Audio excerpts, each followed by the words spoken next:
You can't blame everything on RNG though. You know. Oh, I do. Yeah, I do. If I got killed, dude, it was just 'cause Sometimes you just gotta own up and be like, No, yeah, I fucked up. Sometimes I'll find purple armor and like a volt and miss all my shots. Be like, fucking RNG, dude. You This gotta- game is trash.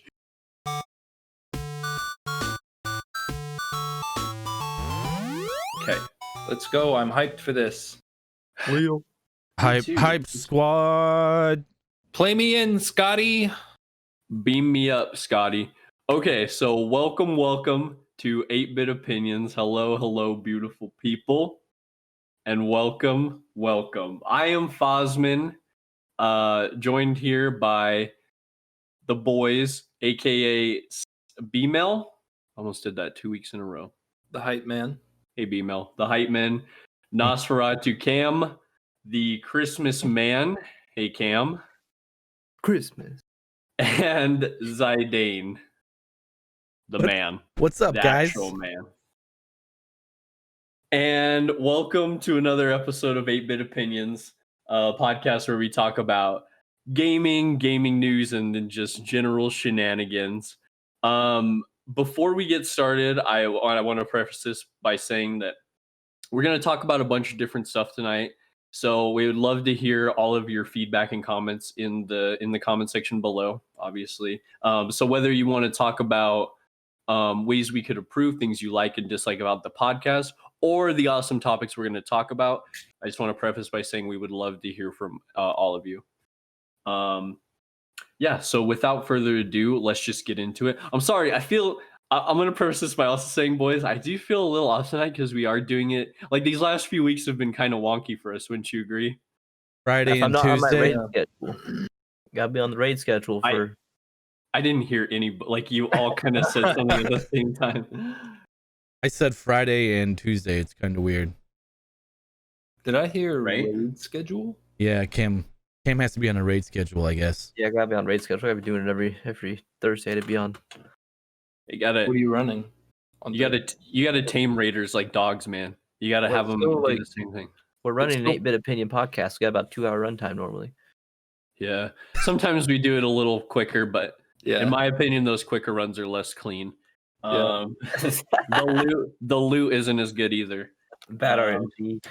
Yeah, bad RNG. You know, whatever. We're not going to get into that again. We got into that last week. We're not going to do it again. And I almost died.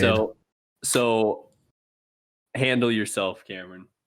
I might bring up Shadowlands a little bit just because it is something new. But Can we talk about RNG? I feel like that's more topical. We could talk about RNG. RNG is an interesting subject that goes along a lot of different. Actually, Cameron, yeah, let's talk about RNG for a second. Everybody, damn it. RNG is random Well, number. I don't think RNG is just like. It's not. Yeah, that goes Almost in every game now, really. Most of the time, RNG is fucking bullshit. Explain RNG. I don't even know what it stands for, but I know what it is. What does it stand for? I think it's Random random number number generator. Yeah. Yeah, that's it. So I guess like the whole premise behind it is that it's just like a roll of the dice. That's how games implement like a random spawn. So like RNG is like, you know, when you're going through Blackwing Lair, you have like there's a loot table, and you have like a certain amount of you have a certain chance of getting different kinds of different loot, and then there's some kinds of loots that are like certain, and that's all determined kind of by like a random number generator. So people are like, oh, bad RNG. They're just like they got a bad card in the game. What are other games you guys would consider that have RNG? Another thing I could think of just off the top is like kind of like Hearthstone, because, or actually any card game, because so like MTG Arena, whatever, because you have your deck and then you have a certain amount of cards. So that is RNG. A big one that sticks out to me is really any BR. You know, it's RNG to land on a really good weapon or land on the shittiest weapon possible in the game. So 9 times out of 10, I'll blame RNG for dying early. You guys are really looking at this totally different than I look at RNG. So Perfect. perfectly comes to mind for me is Dark Souls. So a boss fight, it has a list, just like a loot list. You'd have a set things that the NPC can do. So you could go into a boss fight and he could do his hardest to avoid move 3 times in a row, and that's just bad RNG because it was just it would randomly select something that it should be doing, or however the AI works. So like sometimes I've sat there and beat my head against the wall fighting a boss, and then I went back in and just smoked him without having to use like more than one Estus, and it's just dumb because I got lucky RNG that time because he used a really simple attack to evade or something. He just kept doing something dumb over and over. Hey Cameron, do you remember when I beat Dark Souls? We talked about it a couple times how I got really good RNG like a lot of the time. My first run through Dark Souls, I had really, really good RNG. Like like the Asylum bosses, literally he'd only do the butt smack. It was like the easiest shit ever. The butt Like pound. the game was bugged. It was so easy. I think I did good sometimes. You did. Like against Smo and stuff. Like I played Smo really well in my opinion. I just figured out very quickly that you just kind of use the pillars, but some of my build and some of the bosses were easy. I don't think the game was bugged. Would you consider Space Engineers to have an aspect of RNG in it? Yeah, I was actually going to bring that back a little bit, just to bring it back to my neck of the woods in general. So that's really important in any survival creative crafting game, because all of the resources that you need will be defined by whatever the role of RNG is. So like in Minecraft, it's like where ore spawns down in the ground. In Space Engineer, like asteroids randomly generate, and then there are like chunks of ore in asteroid, and then like an asteroid can be like blown up, and then like bits of ore are exposed. So, I mean, I've probably flown past exactly what I've been looking for 100 times in Space Engineers, just because it was just out of reach of my ore detector or something. Just bad RNG. You just have to happen to land next to an asteroid that happens to have whatever material you're looking for in plain sight or within sensor range. Stan, would you say that one of the best things to do in a game like Space Engineers is find a spot where you can up your RNG and get like better drops, better materials for what you need? Yeah, for sure. So there was a mechanic a lot like that in Minecraft, and tell me if this is kind of in line with what you're thinking. Everybody goes down to like block level 10 to 15, whatever, down there to look for diamonds, right? And like everybody knows that like the best strategic chance at getting all the materials that you need in Minecraft is to do a strip mine. So you mine like a long path every other block, and like if you space it out right, you do the minimal amount of mining while exploring the most, like uncovering the most surface area. And then that gives you the best chance at finding diamond and whatever else might be down there. Same in Space Engineers, like uranium, you have to go to space for uranium. Iron, I don't know. Those are pretty random, I guess. There are a few things that you can only get in certain places, like uranium I found in space. I don't think I've ever found it on the planet naturally. My first gold and silver mine was on a planet, which was actually kind of a pain in the butt because that stuff is heavy and I was in atmosphere. So it was a big pain in the butt to move around. I like what you said, because I kind of bash on RNG a little bit, but it adds so much excitement and dopamine to a game. Since you guys talked about drops so much, farming in WoW, I always farmed like certain drops, like in RuneScape, from certain bosses drop certain weapons, and if you get that drop, you get so excited. And that's the same thing with like loot boxes. They're RNG. But in Stan's instance, what I really got excited about was when you start talking about Minecraft and resource scarcity. If like you randomly run into a diamond block, you get so excited. Or just doing your mine and it actually works out and you get a lot of stuff. Like it adds a lot, like a big release of excitement. So I would say one thing that go ahead real quick, Zayden. I was gonna say on the flip side of that, not specifically like WoW and whatnot, but like maybe some BRs. You can't blame everything on RNG though. You know. I do. I do. If I got killed, dude, it was just 'cause Sometimes you just gotta own up and be like, yeah, I fucked up. Sometimes I'll find purple armor and like a volt and miss all my shots. Be like, fucking RNG, dude. This game is trash. You gotta own up sometimes. We all do it. God. We all do it though. Meanwhile, the guy who beat me had like a Mozambique and no armor. I'm just like, dude, oh my god, this game sucks. I'm uninstalling. Oh my god. Well, one thing I was gonna say is I'm glad you kind of brought it back because all of these different games, right? It really note real quick. Am I echoey at all or anything like that? I just want to make sure it's not bad before we like do a whole thing or something like that. I just wanted to make sure because I thought maybe I heard something. I was just okay. Okay, sorry about that. It's the alcohol. I'm totally sober. So what I was gonna say is that it's almost like RNG is a mini game in all of these different kinds of games that we play. Whether it's Space Engineers, WoW, a battle royale like Apex Legends, you're always trying to like maximize your RNG and like put it in your favor the most. So it's almost like it's actually more universal than I even realized until we started talking about this, because it can take shape in so many different things in so many different games, whether it's drops, rates, random encounters like in Dark Souls, will a boss uses many moves, a random gun on the ground, your deck in a game like Hearthstone, like they said, random encounters.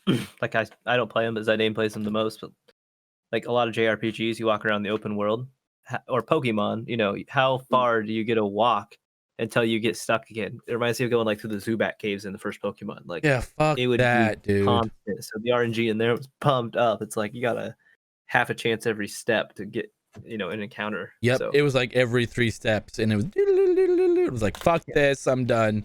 I love it. Like you're on a bike and you'd fly through a field and you'd never get stuck or stopped, and it's like, how did I get that lucky? Yep. Ooh. Man, so Cameron, would it be like, because I never played a lot of Pokemon, so like if you were to go like a huge distance and it didn't happen, were you just like, holy shit? Yeah, like it'd be weird. But that's like, it's in a lot more like Final Fantasy kind of games, because in Pokemon you knew where you'd like run into tall grass, caves. Tall grass. Yeah. So there were specific like areas on the ground that you could step on that, or that you could be in where you'd find Pokemon. But if it was like a pathway, you wouldn't. But like if you're walking like between, maybe Zidane should take over the Final Fantasy side, because I don't totally know. Final Fantasy, an open world, it's everywhere, man. Yeah, so you just, as you walk through like what the world map kind of thing, like between towns and stuff, you just have a chance the whole time. In older Final Fantasies, yes, in the world map, no matter where you're at, whole time. Do they have that mechanic in the New Age ones? I've not played 15, so I cannot tell you. Okay. So that actually, the talk of Pokemon Final Fantasy actually reminded me of another game that has that mechanic that I know none of you guys ever played. So in Dragon Age Origins, it's really cool. So in Dragon Age Origins, there are open worlds like everywhere. You just go to this open world and you explore the whole thing. However, you travel between each one. It's not like a seamless open world. You still travel to each place. So you travel to like the dwarven city of Orzammar, or the Brazilian wilds where like the elves live and stuff. So you have to phase into that. But once you're in, it's a whole open world, right? But as you're traveling between, say I'm at the dwarven city and I'm traveling to the wilds, the forest, to meet with the elves, from that travel distance it'll just be like a little, almost like loading screen, and then like a little X will pop up, and then you will be faced with a random encounter. Sometimes it's combat oriented, sometimes it's not. Sometimes it's just like you come across a merchant, he might have something good, or it's like you're fighting Darkspawn and it's like a random encounter. So that's another thing that reminded me of that, that's RNG related. So for sure, that kind of reminded me of something I was going to throw out real fast from the Elder Scrolls. Cameron and I were just playing Morrowind not that long ago. There was kind of like a random encounter chance whenever you slept or waited. So like if you waited out in the open, like you'd have a chance that your rest would be interrupted by a passing hostile. So like a mud crab or something silly like that. Or like there are certain quest events that have like a chance of happening on sleep, I think. Like I think the Dark Brotherhood happens like that in almost every Elder Scrolls game, but that might be less of a random chance thing and more just on next event. But yeah, I like that. Just reminded me of the like random encounter mechanic from those other games. I did like that though, because it kind of made it like a point that if you waited outside a city, then you kind of might get screwed. And it reminded me of Kingdom Come Deliverance. I don't know if any of you guys you've actually played that. I But when you- have. So they would let you fast travel, but like if you chose to fast travel, you'd have a chance of like running into like a bandit, camp or something, or bandits attacking you on the road. So your fast travel would stop, and you'd have to get out and fight from there. Outward, And then- boys. See, I was trying. There was no fast travel, but what would happen between? No. I was talking more so about what Stan was alluding to with resting and whatnot. Yeah, you just had to plan your rest. I don't remember an Outward. I don't think you ever got. You had to choose. You could get ganked. Yeah, you had to choose a slept long certain enough. amount of time to. I know the weather Like could affect sleep. you severely. No, so you had to sleep and wait, or like. Oh, guard. that's So right. Say you Yep. chose 12 hours. You could choose 7 hours of sleeping, 5 hours of like Guarding. watching. And Yeah. if you had multiple people, yuck. If you had Yeah, multiple people, then your chances would go up. I because think then I think you could repair as well. I really Yeah, liked and- that. I liked how you and your duo could like switch guard shifts almost, That was more believable because like when you're solo, I understand they had to have something for you to win that mechanic, but it doesn't really make much sense because if I sleep for 1 hour or 7 hours, someone can kill me in that, like they can slit my throat in that time. It like doesn't matter if I wait 5 hours after I wake up. You know what I mean? But it's such Like, an it didn't make underrated sense. game. He gets up and waits his fire round every hour. That's what that guard is. Get out of here. If you don't know what Outward is, I urge you to go look it up. It'll definitely be worth your time.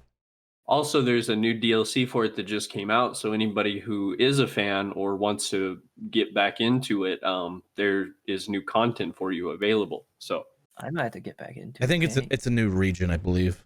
it is. Yep. So before we get too far off the RNG topic, I wanted to throw a different spin on it. So I kind of looked it up while we were talking earlier. I remember watching like a video or something about how classic Minecraft generated terrain randomly, because it's really quite the task to. I mean, how do you describe that? How do you tell a computer to do that? Yeah, just imagine mountains, but it's made out of squares. Like that's not going to work. So it uses this algorithm that generates random sound, and then it maps the sound to like its like wavelength or whatever, like the waveform. Yeah. And then it uses that as a reference for like roughly what real terrain might look like because the spikes are similar. Yeah. Okay. So I looked that up. That is called the Perlin noise algorithm. That is the algorithm. That's Wow. the math behind how Minecraft generates a world. So when you make a new world in Minecraft, it actually simulates sound based off of a whole bunch of randomness from your computer, based off like time of day, random junk from memory, just whatever. That's actually really cool. Yeah, that's crazy. So Does like, it go from like a certain point, Stan? So like when the world's generated, does it just go from a certain point and then it just kind of goes out and then just does that randomly with those metrics that you were just talking about? So from what I understand of how Minecraft manages the world is like a really rigid structure of multiple. So like you have the whole world, and then the world is split up into chunks, and then the chunks are split up into something smaller than that. I forget the terminology. But Minecraft actually only generates those chunks that you're in. So when you run a Minecraft server, I noticed this. I was looking at the world files. When we started, we were all playing in like one area. We explored a little bit, but as we started exploring and we started getting outside of the chunk we were in, and it started generating new land outside of that, I noticed new files started showing up for different sections.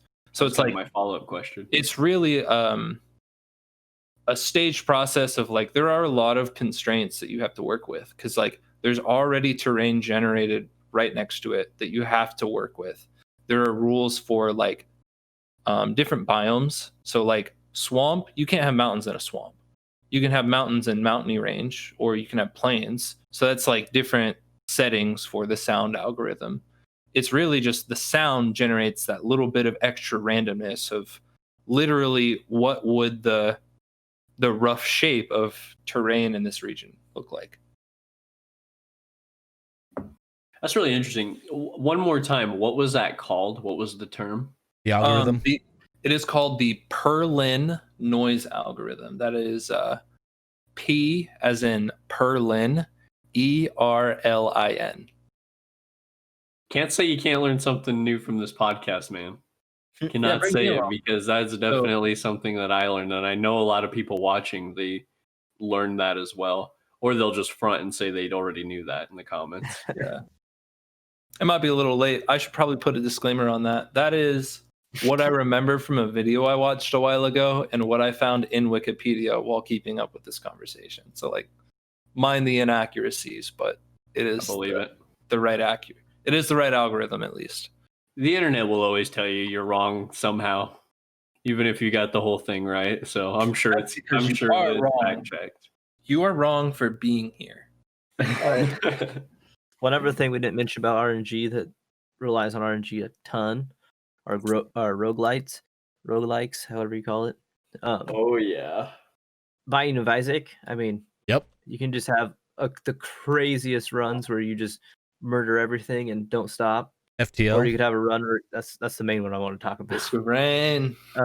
Yeah, Risk of Rain's another one. Just all those games, like it really relies on your drops. But FTL is a whole nother beast, because it's like you're relying on what attacks you, what scenario you get in every time you jump. What the AI is going to do. You rely on like what the map's going to look like when you jump sectors. You rely on the shop. You rely on so many things. Yeah, but if you're good, you can just kind of play that RNG, and especially in Binding of Isaac, I feel like if you know the game so well, you kind of learn the RNG and you can just murder, like be so much better than the average player who's just playing it like at random. So like another RNG thing would be spawns in a video game, multiplayer. So like if you played enough Call of Duty, or like you'll know when the spawns swap. Like, because eventually if you get so close, it's like, oh, they're going to swap. I know, like, there's 2 areas they can spawn in. I'm going to go check one of them. Or Halo 1v1s, it'd be the same thing. It's like, I killed him over this area of the map. He's probably going to be on this side. I've definitely done that in a Call of Duty before. Yeah. Your skill increases by knowing the RNG and utilizing that to your advantage. You just got to understand it. Absolutely, it does. I'm trying to think of other examples, because what I've learned from this conversation, for sure, there's a whole bunch of it in Apex. One thing to relate to Apex from what you just said is RNG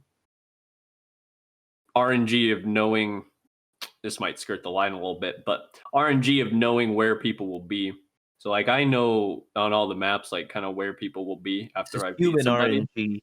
And yeah, kind of based on, I guess it really is RNG, because maybe they won't be there. But if you know kind of the paths people take, then you're like, okay, they'll probably be over here then.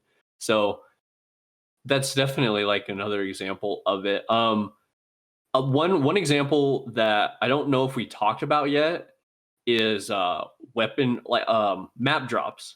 So I've always been a huge fan of, I guess we did talk about it with Apex Battle Royale. Zidane brought it up, but I was more so thinking of like non BRs. So one of my favorite games is Gears of War, and one of my favorite things about Gears of War were the map drops. I really like competitive multiplayer games with map drops, because if you utilize them well and then utilize like high ground and map drops and things like that, you have like a really big advantage. And Gears of War always did that like really well. Would it be random drops at the weapon drops then? It kind of depended on the So in Gears of War, no, it was the same weapon drop on each part of the map. But if you were playing like Team Deathmatch or King of the Hill, the time it would drop again would like vary. And there actually were game modes where in the later Gears of Wars where it did change. The weapon did change. So I was thinking of Halo Fiesta.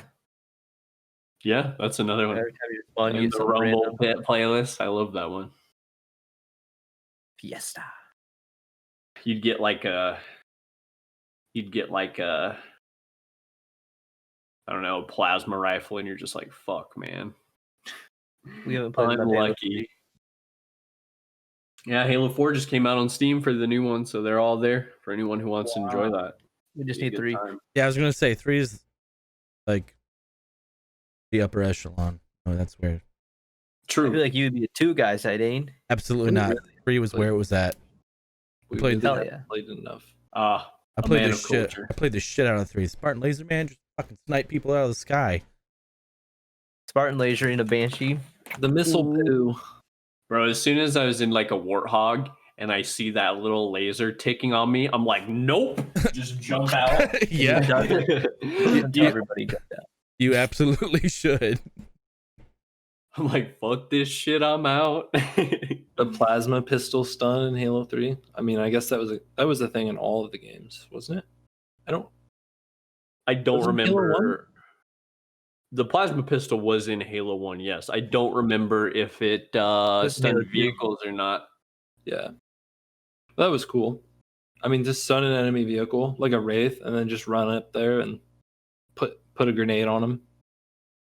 You know, one thing I kind of already said this, but one thing I gained from this conversation we had is that there's like pretty much RNG in every single game people play.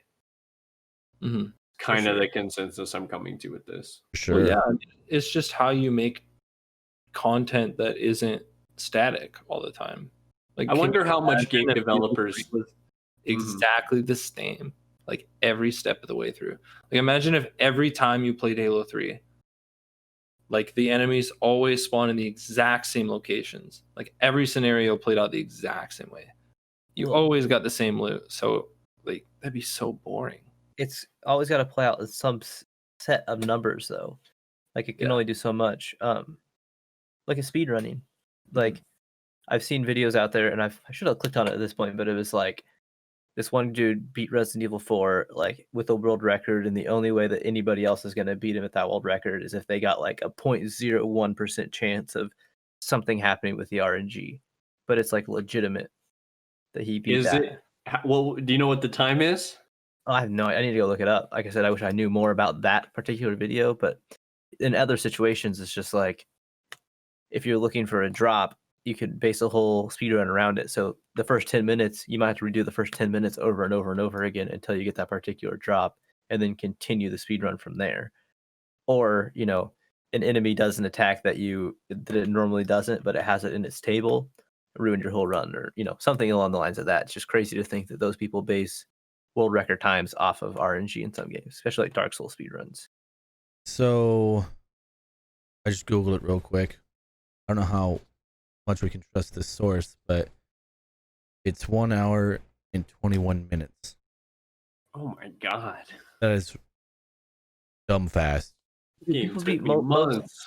most Dark Souls games in under an hour. That's insane.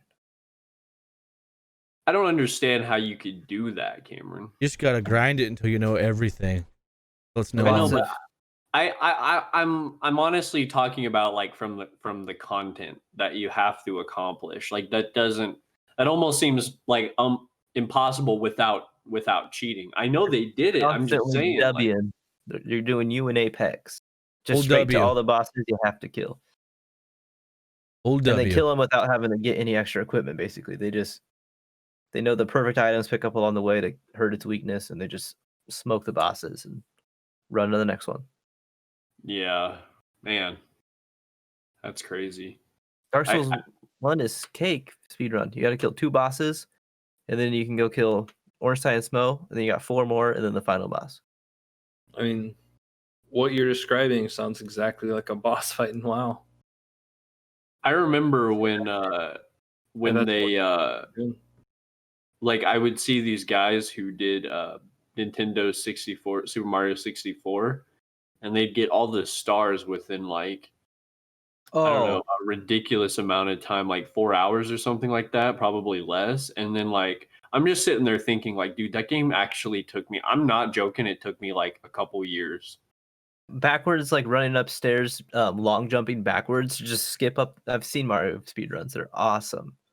The shit they do is ridiculous. Backwards running upstairs. Is that Yeah, like they a like there's like a movement? launching animation that you do if you go backwards, and the stairs glitch you or something, so you can just keep hitting it because you land so fast, and you can get back into the animation really quickly. Oh, there's so much crazy stuff that you wouldn't expect. It's like bee hopping in like a Source game. Like Mhm. they've got really good at the movement, or like watching. That's actually a really good comparison. Yeah, like watching like that one guy that you sent me that streams is really good at Apex. Like he is going from walking to full speed sliding instantly, and I don't understand it because I don't even see him get to the sprint phase before he gets a full speed slide out of that. And I'm like, I haven't figured that out. I think it's parts of the bee hopping that he does. See, it's a skill jump right there. Yep. And that's what I would say. Mario's got a skill gap, and it's really interesting to think about because that's just something I never thought about until we started talking on here a lot. Some people are really, really good at Mario, and since it's a single player game, you don't really think about that. That's why I appreciated Odyssey as well, because I think they kind of upped that. That was a game where like Mario games are maybe getting kind of easy, and then that one really set apart like good platforming gamers from like other people. Sure. Or Super Mario Maker, like the crazy maps people beat, and then it even shows the statistics, like when you download those of like how many people have beat it. And the really cool thing is you cannot put a map out unless you can beat it yourself. So you can't just make an impossible map. Basically, you have to be able to finish it. Well, and if you see like a map where like 2 million people have tried and 14 people have beat it, you're just like, dude, I want to be 15, baby. Yeah, Let's go. Never been crazy enough setting my mind to it, but that's a high Mario skill right there. Huge. I've seen some of them. They're ridiculous. Like, no thanks. It's like how long? It's like again, beating your head on the wall just to figure out the next step. How do I even make it around? This whatever. It's insane difficulty for a 2D platformer. I don't think we talked about like the card games enough in RNG, because with having a deck and stuff and having to like go off of your resources and what you have available to you out of your deck, that's RNG as fuck. Plus, And what the that's next super card's fun. gonna be. Yeah, and your opponent, what they have. Any other really good RNG aspects you guys can think of from games? I thought you were gonna go off on that card game thing because that was really interesting. Because like, you're right. It's what cards can you gather to put in your deck? So the RNG off of your packs you're opening. But then when you're in the thing, I remember like the only card game I've ever got into, some Yu-Gi-Oh boys. I think you wanted to have your deck around like 40 cards. So think that like you have a 1 in 40% chance to draw like what you need every time, or just even like a basic card game, like people who count cards or whatever. From my understanding, is they just assume what number chance is coming up next in the deck. Like what's the percent chance of getting a certain type card? I've never really played much card games. Does Gwent count? Yes. Gwent definitely counts, dude. Gwent is sick. That game pisses me off. Gwent is better than The Witcher 3. Dude, I probably spent like 20 to, I'm not even joking, 20 to 30 hours in Witcher playing Gwent with people, because you can play it with any merchant, and then there's like the tournaments as well. Yep. So fun. Anyone just get spies. That's how you win Gwent. Spies? Okay. Just get spies and get more cards, get more resources than the other guy. Boom. But like starting off trying to win with like your shit deck is kind of hard. Yeah, no. I just get spies and then things that nerf the other guy. So like the climate cards, Like if you have Like the weather and fog if and you stuff? have a if you have a weather like snow card against someone with a really good monster build, they're fucked, dude. Because monsters have to be like they're the close combat. Yep. So they have to be right up there, right there. So these fuckers are stacking all their resources into that front combat bar, and then you just blizzard them, get some range, and Where does the name come from What is the what? name. of the card game? Went? No idea. I think it's just something that CD Projekt Red made up, to be perfectly honest with you. I don't know. I actually don't know if it's in the original lore of the books. I would be interested to know that. I want to say this is something that CD came up with. They're gonna have their whole new Or at card least game. the name was referenced like once or twice in the books, right? Like in Passerby. And then they made like a legit game out of it. That's just awesome as an added detail. So what's gonna be in Cyberpunk? They're gonna have a new Gwent. When's that Dude, coming out? I hope. Sometime in like 20 years. I really hope that there's a mini game like Gwent in Cyberpunk that I can indulge myself in for sure. I wish they just put like games in it. I feel like it's the future. They can do some crazy stuff like arcade machines that actually play old school games or something like that. That would Okay, be pretty they- cool. You know what they should do, Cameron? They should have an arcade in Cyberpunk where you can play Gwent. Yeah. They should Very- totally do that. That'd be pretty cool. Like They a little might. Easter egg. I That- guarantee you Siri will be in Cyberpunk. It's like an exciting. Easter egg. Oh, for sure, because she can travel between universes, so she'll That'd be definitely cool be as in hell. there. That'd be really Um, cool. You know, Microsoft HoloLenses, like augmented reality, not virtual reality. Yeah, I do know. Is it like that? It's kind of shitty, right? Well, I mean, there's other implementations of augmented reality. I'm not into it much at all, but it's just basically you look through glasses and then it puts like a HUD over stuff. Right. I've seen someone made like some card game, and like when you'd place your card down, like face down or whatever, you would be able to see what your monster is or whatever. And then when it was face up, you'd have the animation like of the monster. So if you've ever seen like the Yu-Gi-Oh anime, like you would just see the monsters that were hologram projections like in this arena thing. But like now in real life, you could just wear the goggles and watch your monsters fight. And I think that's so cool. Blue that- eyes, white dragon. Yeah, wouldn't that be awesome if you'd really just looking at a He big old just monster? pops up, dude. Hell yeah. That's the only Yu-Gi-Oh card I know because everyone was always obsessed with that specific card. Dark Wizard. Red Eyes Black Dragon. So, Foz, to answer your earlier question, I looked up Gwent on fandom.com, and it comes from the original Polish translation of the first Witcher game, where one of the dwarves mentions in passing that he was cheated in a game of Gwent, which is the Polish word for thread, like thread of a screw. Wow. I don't know how they get that, but it's the name is a Polish word, kind of like Anglo-Saxonized, or however you do that. I gotcha. Interesting. Yeah. Anglo-Saxonized. So Stan, what you're saying is it wasn't from the books, it's from like the first game as just kind of like a passing line, and then CD Projekt Red made that into a whole game mode in 3. Well, it also says there was another game in the Witcher series called Barrel that Gwent was based off of. Okay. I don't know. I don't remember any games in the other Witchers, to be honest with you. Like I remember no games in Witcher 2. So maybe it was like another passerby reference, or it's very possible I just missed it. But yeah. Okay, well, there was a tavern in like a lot of the sequences, so I could definitely see there being a reference or an ability to play a game in those. So Yeah, who knows? I didn't play the first Witcher. The Witcher 3 is the only one I've ever like really played all the way through. All I ever did in never mind.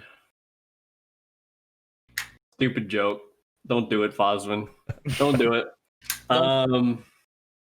Nope, shit. No, don't do it. Okay, that even puts the worst image in my mind, Stanley. So any other RNG things you guys can think about from games, or are we good? I'm good. I think we're good. Yeah, we could definitely go on like probably the whole time about it. So we'll just leave it at that. I think we talked about a lot of interesting stuff. Basically, bottom line is there's a lot of different RNG in games. We did it, boys. We figured it out. Just blame it on RNG. Yeah, dude. Next, if you die, anyone watching, if you die as RNG, you're actually the best of the game ever. You're Asu. You're actually, but you just got unlucky. So for our first topic, in the 8-Bit Opinions podcast, I am going to utilize democracy. Because we all love democracy. So I'm gonna give you guys. It's basically a segment, okay? I want to do best games, not every time, just something when we feel like it. Best games from a certain console, right? So the best games, your favorite games from a certain console that you really liked. And how we're going to utilize the democracy is we're going to vote on what console we want to talk about today. Okay. So I'm not going to throw any out there. We just kind of have to try to come to a consensus.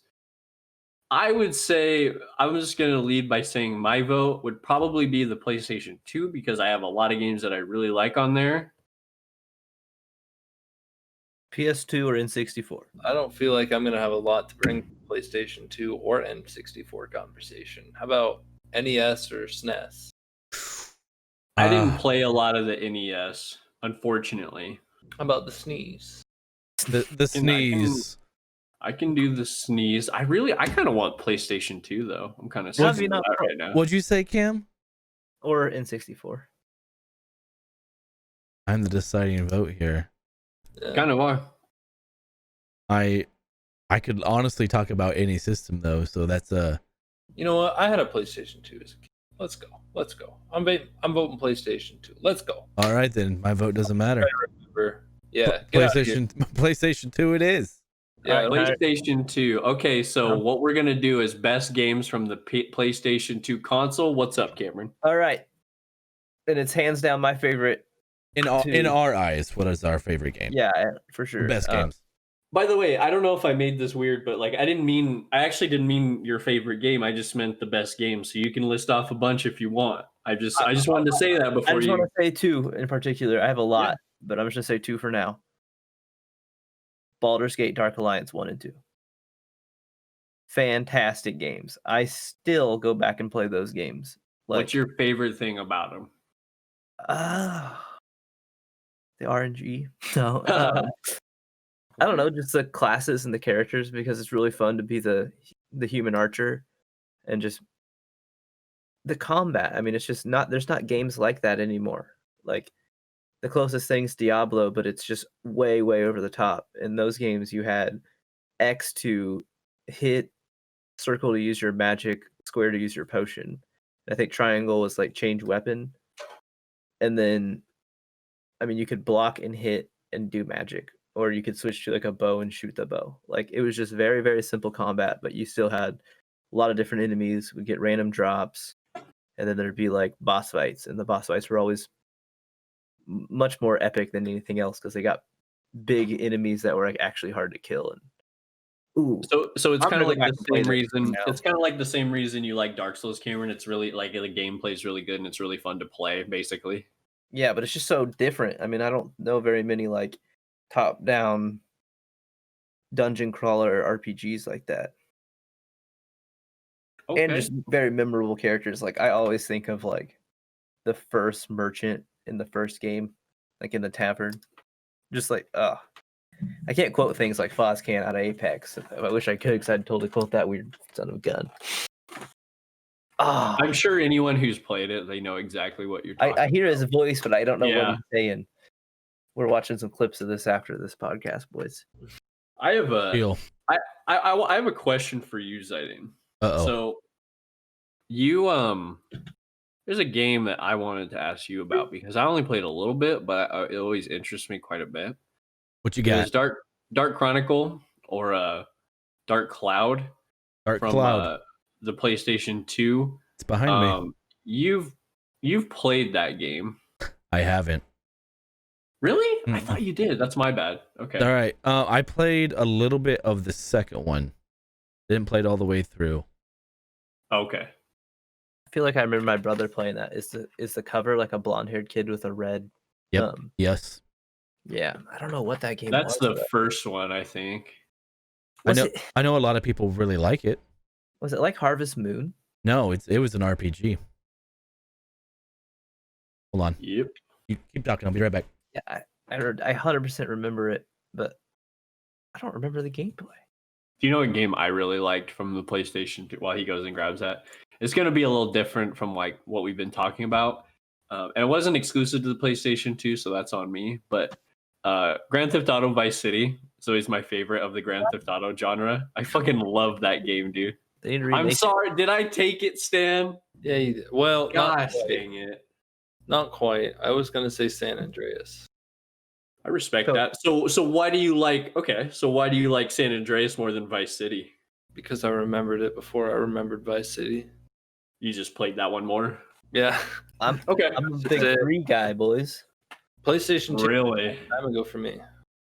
So, the only reason I like 3 so much was because I had this, I don't know, like a cousin. She's rough, and she babysit me as a kid, and I'd be like 8 years old. She's like, "Yeah, my boyfriend's got this game, Grand Theft Auto. You want to play it? Like, don't tell your mom." Sure. So then they didn't have like a memory card, so I remember every time I go over there, it would just be starting a brand new game like from the bridge, and it was just so crazy. It was my first real like open world game like that. But my biggest reason for liking it was their flying cars cheat was called Dodo cars, and I think because like it doesn't really fly, you just get enough momentum, and if you like pull back on your stick, your car would start to like come up and Like start an airplane. yeah, and it would like levitate, and you have to kind of balance it, but like it wouldn't fly forever. It's just like if you had no speed, it would pick you up, but you didn't have any more get up and go after you got picked up. So And what are we talking you know, about? Grand Theft Auto 3, and you could try We're to talking about the Grand Theft Auto, all basically the 3 games on the PS2. I like everybody here likes a different one the best. Yeah. But I used What's to your favorite Grand? Oh, I'm sorry. Go ahead. No, Go ahead, I like to Cameron. try to Sorry. fly over to the other side because they're always separated by bridges in those old games, and I always try to fly to the other bridge with that cheat. Super fun. Do you know why Always it's called the my new Dodo favorite. car? Because dodos can't really fly. Dodo birds. Well, that as well. But there was the plane in that game. The one plane that you could get into was called the Dodo, and it didn't have any wings.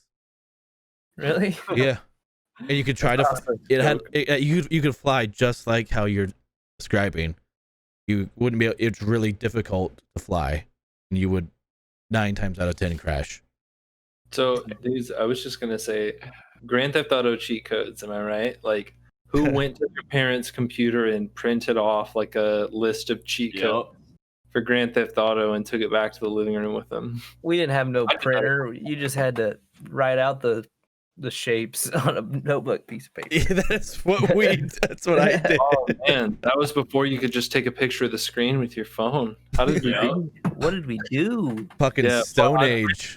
We lived like animals, boys. Yeah, I can imagine, dude. Like a notebook full of like handwritten cheat codes. I still remember like left down, right up, left down, right up. I remember that a lot. It's gonna be an artifact in the future. Yeah, hey Zidane, before we get into the other thing, you have to be the tiebreaker again, okay? Because Okay. for the PlayStation 2 GTA games, Okay. Stan likes San Andreas so much, which actually I respect a lot. I like Vice City the most. You want And Cameron is a weirdo. He likes 3 the most for some reason. Well, he explained why, but yeah. So I'm gonna which agree one- with Cam. What? 3. That's the worst one in my opinion. What? You animals. I mean, fuck. I don't know why we bring it up last episode with game, like, The push boundaries. yeah, that pushed boundaries and like did something crazy because it was the first game like that. It pushed the boundaries and it was just so good. And then there was the whole strippers or the hookers in the car thing where everyone was losing their fucking mind over it. And now it's in like Always trying to pan the camera. Now it's like every game ever made, there's probably a hooker in it now.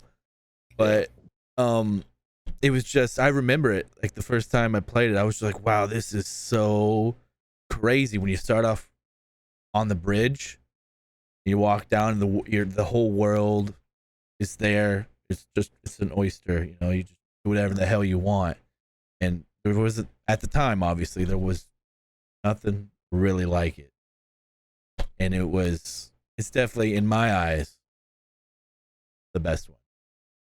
I have that. I love that you said the bridge things. That's what I said in my part. Like you'd start on that bridge, and I weirdly remember, like when you got to the bottom of the bridge, there was a block of streets. Oops. And then if you went right, there was like twisty roads with like factories. Yep. And you'd always have big cargo vans in that area. I always went left because that's where your first mission was, I think. Who played? As a child, I didn't play those missions. All right, let me ask you guys this. So, I think number 3 has the least interesting like story and characters, though, compared to San Andreas, which has the best, and then Vice City, which I really like because of its like 80s gangster charm in like a Florida-esque environment. Whereas 3 was just bland to me, man. It was like Algonquin, and it was so bland. Like I get what you're saying about the fun stuff, and I concur. But like the other aspect of that I just said, like the other 2 games were just so much better in my opinion. I have nostalgia goggles for this though, and I admit that. Like Me too. the other games are super cool, but just thinking back on how much fun I had with the game versus the other game, like it was definitely 3. With Vice City, I think I just like ran around with that like by myself and maybe a few friends. And then San Andreas, we were in like maybe junior high or something. So everybody was like, everyone had it. We'd be like, all right, who can rack up the highest score? Like, what's your character like? Because you had stats in that game. So that was more, I don't know. It's just looking at how much fun I had, and I just had a lot more fun playing 3. Running around killing cops in that game was more fun than running around killing cops with my friends for some reason. I respect it. It just, to me, Vice City had really fun missions too. Like, I don't know if anyone ever remembers it, but there's one mission where you go into the club and you chase a guy with a chainsaw. I mean, it just had so many fun missions that you're literally running this guy through the street, through the club. Like everyone's dancing, you're just running through with a chainsaw. It's like bloody. You've already cut the guy up a little bit, and he's like limping out. And then like you're just running through the club, everyone's dancing. You run out into the street, and then you got to run away from the cops. And it was super cool. A lot of good missions like that. I do kind of remember playing a little bit of Vice City on my PlayStation 2. I'm starting to remember it. Yep. I remember I definitely like San Andreas more. It's close for me, Stan. Like I said, I agree with you because of the story and the characters. Like that, and that game actually had some really fun missions as well. And it's got the infamous train mission that everyone hates. All you had to do follow the damn train, CJ. Big smoke. I thought it was funny when you said, when your babysitter said, "Don't tell your mom," because, dude, I think every mom fucking hated that game. They did. I think that game was the bane of every mom's existence. Because of the hookers, man. Them hookers. Yeah, I don't think my parents ever really got it. Like they never really. Did they never understand, really? Yeah, so this is a story that's always upset me. So I had Grand Theft Auto, Vice City, and San Andreas for my PlayStation 2. And I played them like out in the open all the time. And like I asked my mom if I could get Destroy All Humans, and she said, "No, that looks too scary for you." You told me about that. That's like no, like you're not old enough to play that. I'm like, are you kidding me? Isn't that rated teen? Yeah, I'm pretty sure it was. It is, yes. It's rated Maybe teen. she just didn't want to buy the game. She's like, Maybe that's it, yeah. rolled it off. I'm still upset about it because I played that. All right, we're really missing something here. Was it Game Informer or whatever came with the PlayStation 2 demo disc? Can I vote that as my favorite game? Like the demo disc you get mail every month? I mean, yeah. That's where it was really at. That was where I played Destroy All Humans for the first time, and I loved it. And that's when I asked. She said no. It's like, no, there's aliens and scary stuff. Go bang that hooker instead. Yeah. I'm like, Demo discs were awesome, but there was one I got that corrupted some corrupted files on my memory card. What was it? You remember? No, but I remember it was a good ass demo disc. Like, So good it fucked up your memory card. but it did it to like everybody that got it. So good. That is so bad. It was just cool. Demo discs were badass. Like, why is that not a thing anymore? Because you can just download them. Yeah, you just get them online all the time. Just Fuck it, yeah, you demos fucking are really- boomer. You just download the demos more so than anything. I haven't played a demo in so long. I forgot they even existed. They So do. that's how I played Portal for the first time too. Portal was like a free demo on Xbox Live when I first got my Xbox Live membership. And after I played Halo 3 online for a little bit, I'm like, you know, it might be nice to have another game. So I just started downloading free demos, and Portal was so rad. I think I put more hours into the Dead Rising demo than I did the actual Dead Rising game. Go ahead, Sidane. It's all right. I just wanted to mention some of what I think, and some of this might be fueled by nostalgia classes. Please. For PlayStation 2 games. Metal Gear Solid 3, Snake Eater. Although the second one was awesome as well. Some people actually like 2 a lot more than 3, but I'm the opposite. 3 was the height of Metal Gear Solid for me. Just everything about it being, you know, Snake, actual Snake, and, you know, just fighting all those really creative bosses. I think the stealth had real quick, Sidane. I think the stealth had reached its peak. I agree. In number 3. And it was just so much more fun because I love stealth games like Splinter Cell and Metal Gear, like games where you can utilize stealth and just be like this ghost in the shadows that's just killing people. That's just always been so fun to me. So I love games like that. And Metal Gear Solid 3 did it really well. It was the best one that utilized it.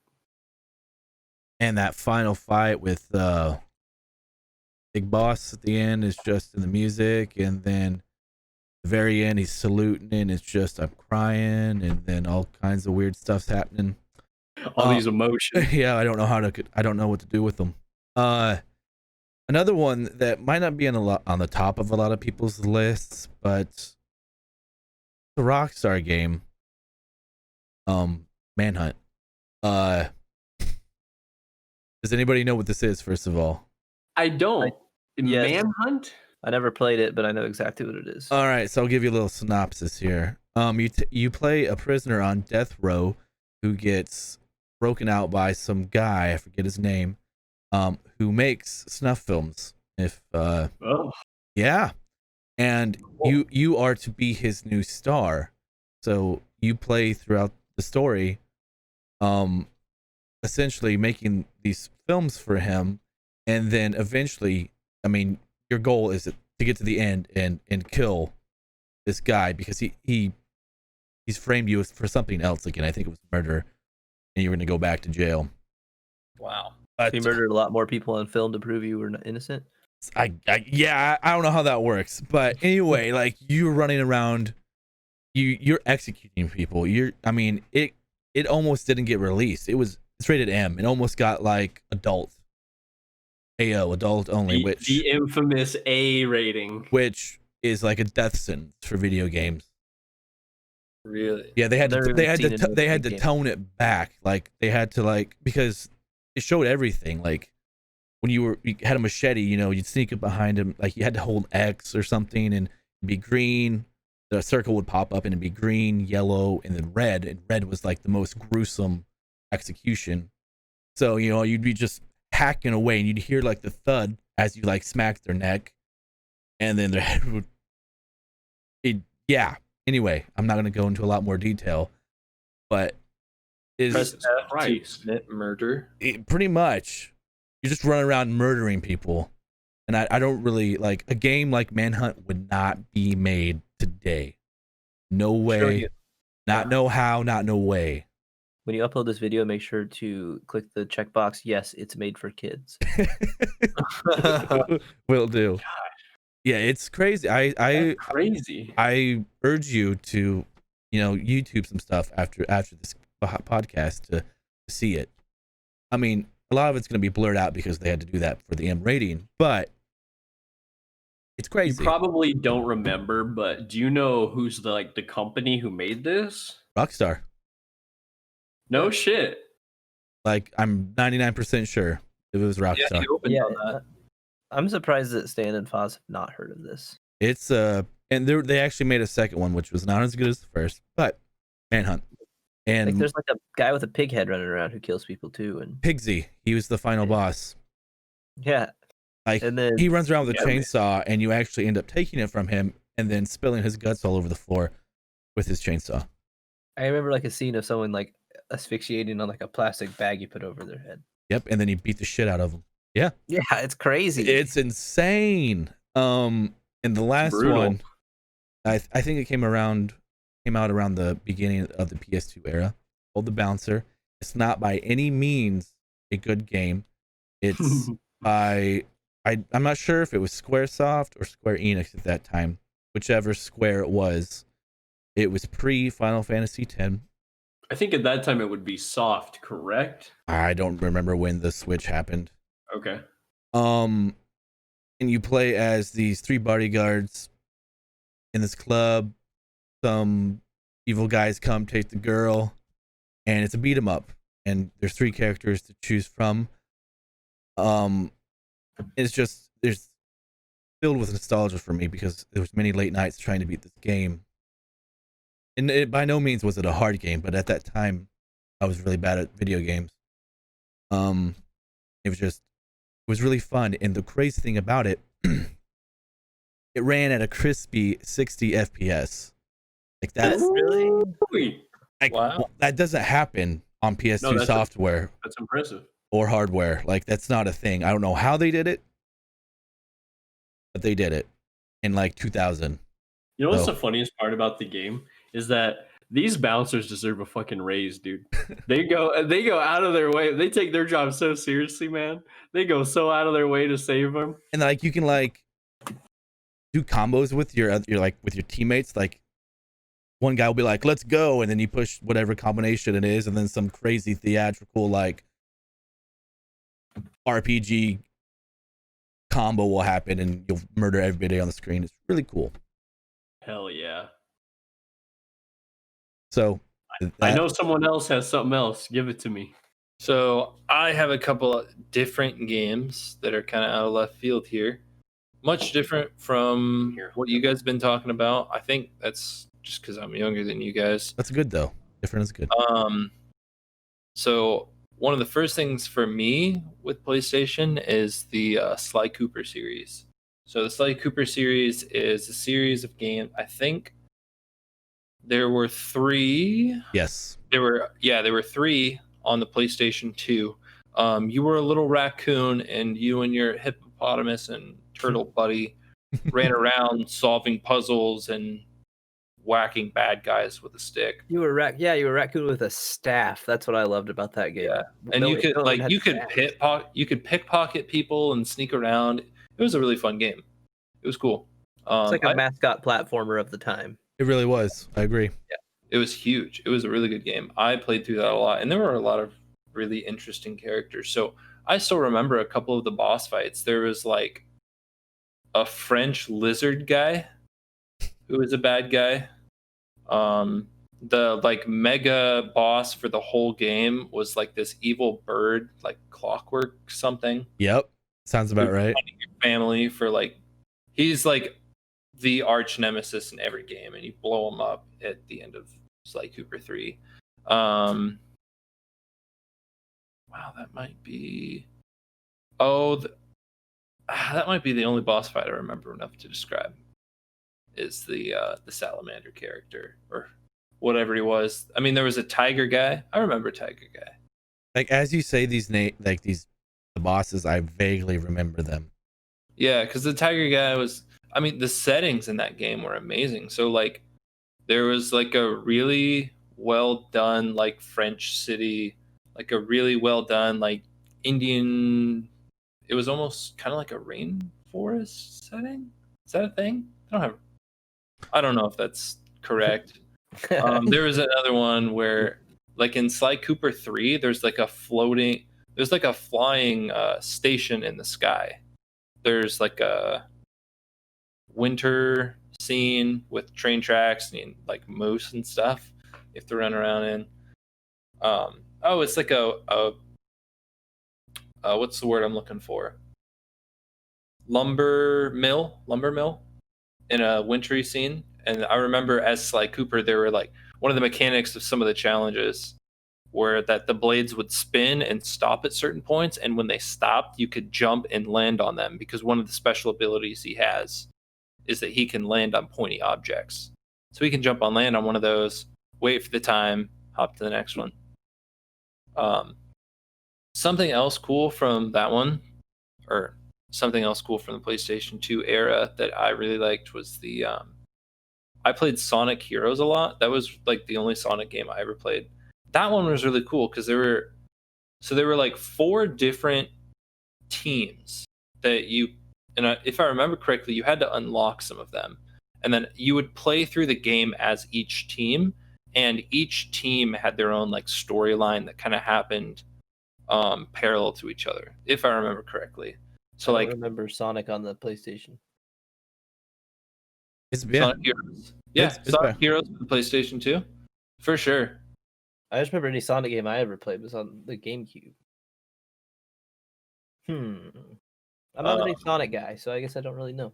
Yeah, I don't even know how it ended up in my collection. I'm It's gonna gone now. I have no idea where it is, but that was a cool one.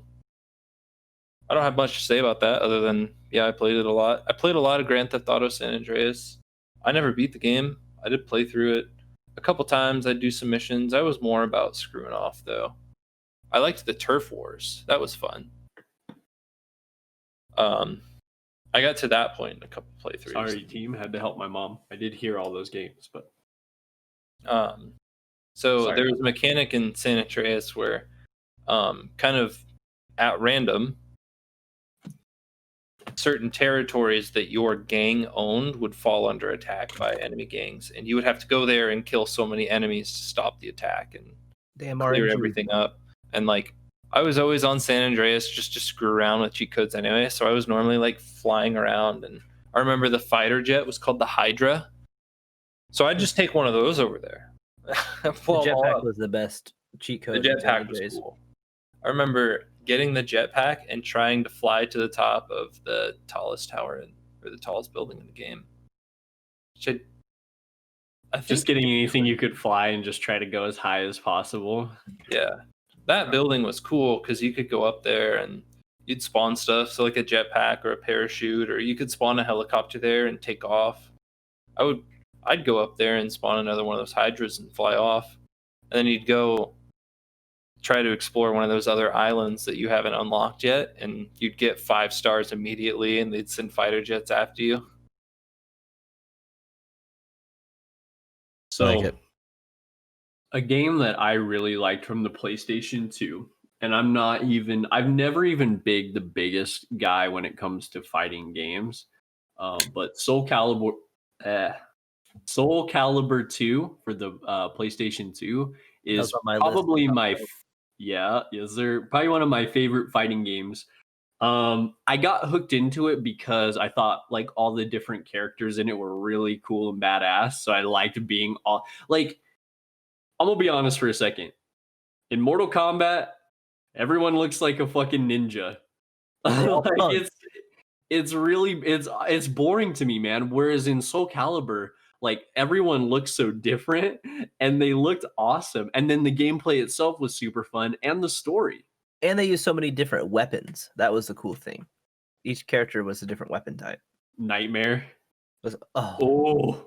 I don't even know what we're talking about. I also liked Voldo. He Dude, just creep. moved. He moved so nasty, bro. And then Yeah, he's a weirdo, dude. Stan, do you ever play Soul Calibur? I have not played Soul Calibur. Next time you're down, I'll download it. I have it on my PC. We'll play it. Soul Calibur. Marvel vs. Capcom 2. yeah, yes. I mean, hello. Talk about fighting games. Played that as. Oh, I was thinking of Marvel Ultimate Alliance. Me too, actually. I'm Marvel sorry. vs. Marvel vs. Capcom 2. I'm sorry. It's a fighting game. You know, pick your poison. Magneto, Wolverine, Spider-Man. They're all in there. Storm. Magneto's so cool. Hulk. All right. Juggernaut. I would rather have a fighting game with like a new universe of characters. Yeah, Which is Soul Calibur. Yeah. It is it's very highly regarded though as one of the best fighting games ever made. I'm not a fighting game guy. I'm not either, so I can't really. Yeah, I think we're all kind of talking out of our normal like area of expertise, kind of. We need a special guest, and we need to have somebody who knows about fighting games. I got 3 more I can add. Dude, I've got so many I haven't even talked about yet. Me too. Yeah, we're gonna be here a while. Okay, let's go like round robin style. Because I didn't give me one, Cameron, and then Stan, and then I can't rapid fire it. I got so much. I can rapid fire these. No, I'm saying I don't want rapid fire. I want round robin. I can't really talk. I don't really want to talk a lot about these games, but it wouldn't be all right. It wouldn't be right if I didn't mention these games as some of the best of the PlayStation 2, and that is the Silent Hill series. Any of them. They're all 3, except for Origins and Shattered Memories. Shattered Memories is okay, but Origins just kind of fucking fell off the cliff. Wasn't The Room on PS2 as well? It was. That they went a really different direction with that. That was a game that transitioned into both consoles, I want to say. Sorry, go ahead. But I think it was released at that time. Yes, it was for the PlayStation 2 and the Fatal Frame series, because I love horror, and it wouldn't be right. It would be wrong of me not to mention Silent Hill or Fatal Frame. So tell me about Fatal Frame, please. I've talked about it a little bit, but I did. That was the Japanese horror game, correct? Correct. Okay. Yep, I remember. Then we did talk about it. It sounded like a really cool game. Where you fight them with cameras. So I'm not going to talk a lot about them. So the next person can go, because I know Cameron. So I'm not okay. I now am more so ever than into racing games, because I have a steering wheel, and VR racing games is a thing now. Burnout. Hey, Revenge. Yeah, Revenge is. I think was 3 on PS2. Yes. Either Burnout 2 or 3 was my favorite one. Yeah, they were both on there. Okay. Well, just those were the most fun games. Like, I had a lot of car games. This is cool because this is like before. I feel like every common game now in current gen and last gen and everything was shooters. Call of Duty hit. Everyone was a shooter. Everyone looked for first-person shooting. Back then in PlayStation 2, it was just like everything. You just got to do whatever you wanted. So I was really into racing games. That was just something I had, and Burnout was so much fun. But then I also would play like Test Drive Eve of Destruction. I don't know if you guys ever played that one, but it was just a test drive game, but it had like damage effects and everything like that. So did it have a derby racing, like a figure 8? Had derby racing, and then also just had a straight up derby. Like you were up on a mound, so you could either destroy the car or push them off the mound. Like Twisted Metal-esque, kind of? No, realistic. Okay. Like real derbies. Like a demo derby. Yeah. So those were just both so much fun because they're totally different. And then I played a lot of what's the other big series? Need for Speed, maybe? There's another big racing series. Underground came out on that. No, it wasn't that one. I thought Underground was next gen. Nope. No, it's on 2. Whatever. I don't think it wasn't Test Drive. It was not Burnout, and I do not think it was. There's a lot of them. Speed.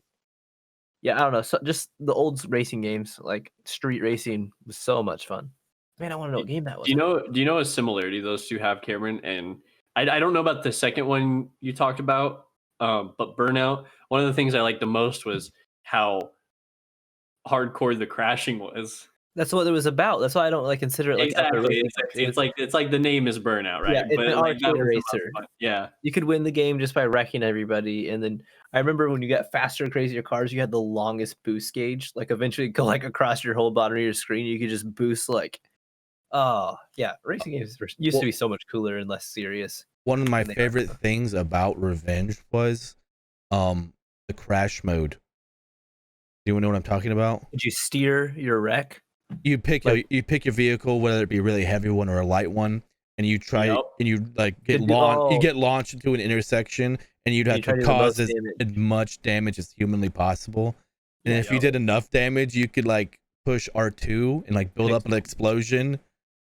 I spent hours on that. and you could like aim your car Yep. like where it's gonna wreck towards. Yep. They should make more of those. I love that mode. I spent hours in it. So this isn't one that was on my list. I just thought about it when we talked about Burnout and all that. But Twisted Metal Black, really like the game. I like the other one, the ones before on the PlayStation more. But yeah. You know what my favorite things about Twisted Metal Black is? I fucking love the cover. Do you have that cover? Do you have it? I would love to see Would it. you love to see it? Yes, I'll be right Just back. all the goggles all night here on PS2 night. My man, talk about favorite covers, man. It's so creepy. I feel like it was Twisted Metal was on PlayStation 1, right? Yeah, it was on. Yep, and Okay, two. so my only PlayStation 1 experience was like my uncle's PlayStation 1, and Same. I don't know, like he was just like only a little bit older than me, so that's like the only game he had was like that and maybe Spyro. And I always played Spyro over that, so I didn't get much experience with the Twisted Metal series. I never got it myself. So my experience with the PlayStation, isn't that sick, dude? I remember that cover. I think it freaked me out as a kid. It scared the piss out of me, bro. The best thing about it though was like if any video game companies are listening, which they're not, you need to bring back the manual. Oh, I thought that was actually ringed edge. That'd have been sick. You need to bring back the manual because there's so like it goes into like a biography on like all the characters and like their backstory and how and why they are the way they are in the game. Like they don't do this anymore, and they need to. No. They've taken out a very creative aspect of gaming, bro. They have.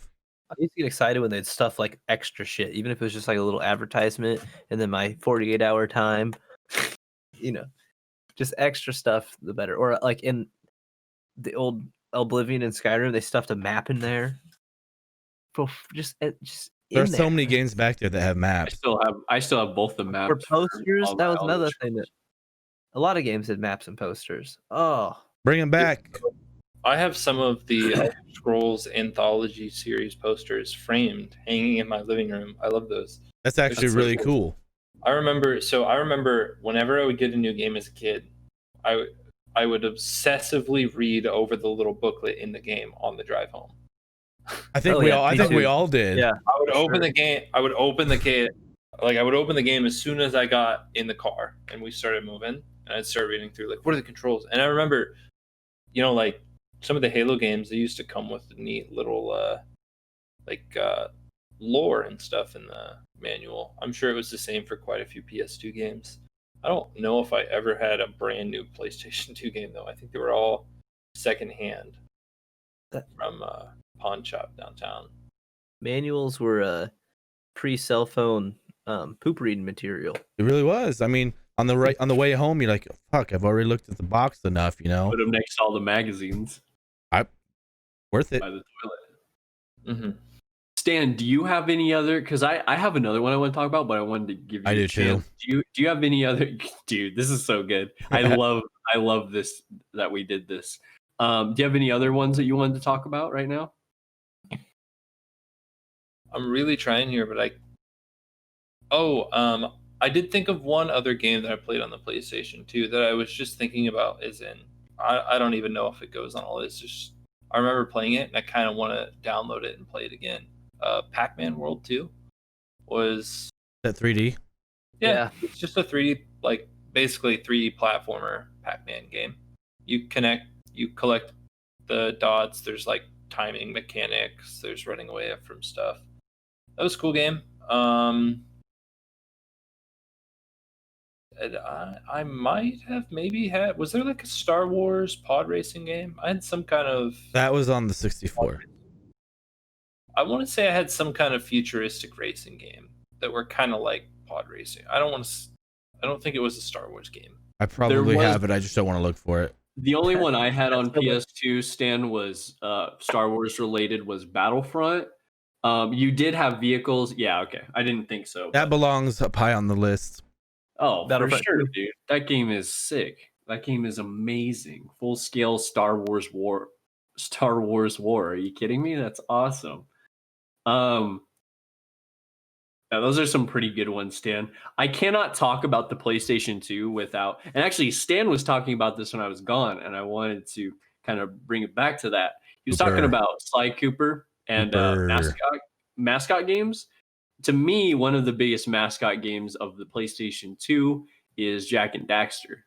That's what I was into. Not a fucking dog. love that series. In fact, that series is up there with like Mass Effect. It's in that category for me of my favorite games of all time. Jack 2 and 3 are phenomenal. What's your favorite though? Because 2.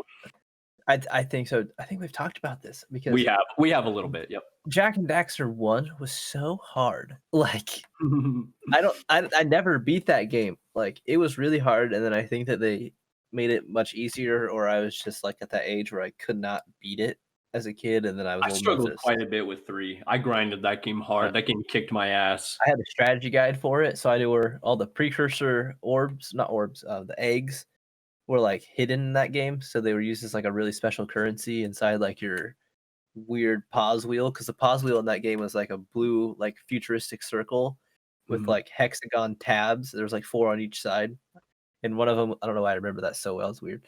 Yeah, you described that very well, Cameron. Did I hit you with some nostalgia? And one of the tabs was like you could spend money on special stuff. So like I had the Dark Jack and Light Jack like just good to fucking go all the time. And that was so cool too. The light and dark thing, I love that. Yeah, that was so badass because they were just so totally different play styles. But then the guns, it's just so different. In dark, like they were so vicious. Like I loved it. They really captured that very well. Heavy too, like heavy and agile at the same time. Like your hits were just hard, but you were quick to jump to the next character. Ooh.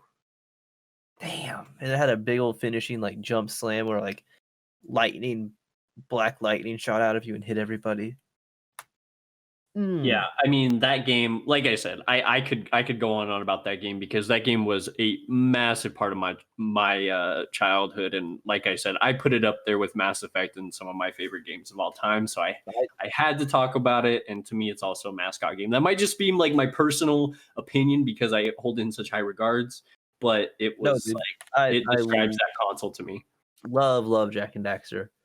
I grew up with Jack and Daxter as well. Like your dang dog's name's Daxter. Yeah. I even played Daxter on the PSP. There was a Daxter game where you just played as him. I don't even really remember much about it, but I remember it was literally just called that. I never played it, but I remember the game. I have it somewhere. PSP games are so cool. We should vote our favorite PSP games. No, PS2. Yeah. The other thing, honestly, is I was never a big. I don't want to get into this too much. I was never a big handheld guy. I was too much. So like Me either. PSPs are wild. They had a little tiny spinning disc and a handheld console. That's awesome. Vita was where it's at. It was the best one ever made. I had the Vita. Fuck you, Sony. Cool. Fuck you. They didn't use it. They didn't use it to its potential, but like they didn't. I never had what was the big deal? It had like an on a handheld. It had like an OLED screen on it. Like what? It's quality. And it was pretty much like a PS2, and even with some games. Did it feel quality? Did it? Yeah. Like it felt good? Oh yeah. It is quality, and then on the very backside high quality. On the backside, how the PlayStation 4 controllers have like a touchpad. There's touch like sensors, so you could feel a touch top high, like a right high, right low. So it wasn't just like you had just the left and right triggers. You would also have like 2 extra non-physical buttons, so it would just read that. It was definitely. What's that say, Dane? I was gonna say it was underrated and not used to its full potential, and not marketed well. I mainly bought it because of remote. I thought that one sold really well. PSP did. Vita did not. Okay. Yeah. Because I know one of the portable PlayStation consoles, quote unquote consoles, sold almost as well as the Xbox 360, but I don't remember which one. It was the PSP. Okay. The PSP had the coolest features in the entire world. The whole back just would pop out, and you could take out your little Oh man, funky But disc the- thing, Man. slide like- it right back in. It's but- so It was so Weird. bad though because the load times were fucking forever with those things. That's why they switched to like what Switchies is now. Those little, I want to call them a little memories. I don't know what they are. They also look oddly very similar to each other. The PS Vita looks like a PSP. They just added one extra stick on, and it's just clearer. I mean, they're silly, and for some reason, the Vita also has a camera built in, just because every little small handheld technology needs a camera built in. For sure, dude. Front facing and back facing, like a camera for video games. Yeah, it is front facing and back facing. So we'll two definitely cameras. have to have a segment for handheld. You guys just yell at me and let me know because I do want to learn some stuff about that. But Zaydeen, what other I got PS3 one more I'm really excited to talk about because I don't think anyone but maybe Cam will know what it is. Ooh. It's called Katamari Damacy. I love it. All right. Do So you guys not know what that is? is it pause and stand? all right? I'll give you a little brief synopsis, like I have been. I love it. I love it. So the kid, What's it called? Katamari Katamari Dynasty. Damacy. Yeah. It's either Damacy or Damacy. I'm not Japanese. I don't know. Oh, I can't believe you guys don't know what this one is either. So the king of the cosmos somehow loses all the stars in the sky. And he sends little alien you down to Earth to make new stars, essentially, to put them up in the sky. And in order to do that, you need to essentially roll everything up into a ball and then launch it up into the sky. So you start off really small, like with crayons and stuff. You make balls that get bigger and bigger and bigger. And ultimately, when you get to the last level, you're like rolling up whole cities into this ball to put up into the sky. And it's, if a video game could be a meme, it would be this game. I was gonna say that sounds really silly. It is Explain really what the god silly. looks like that sent you to do this job. Spell out the title for me again.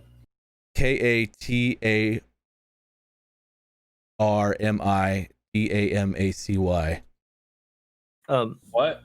Like the guy who gives you your mission, I'm pretty sure has like this really wide cone hair on each side of his face. He's king of And the then he cosmos. wears, he wears green tights. He looks extremely flamboyant. He looks extremely silly. Flamboyant. Like, it is such a ridiculous game, and it has a cult following. There was We Heart Katamari, like the sequel, and there was one for the PS3 called Katamari Forever, I believe, but none of them are as good as the first. Graphics wise, it's nothing impressive, but it's just the fact that you're running around rolling birds up and stuff into a ball. It's something that you need to experience. It's just linear. You're just rolling in a. You have a time limit. It's like And- an open world. It's open world, and as the ball increases in size, your world will get bigger.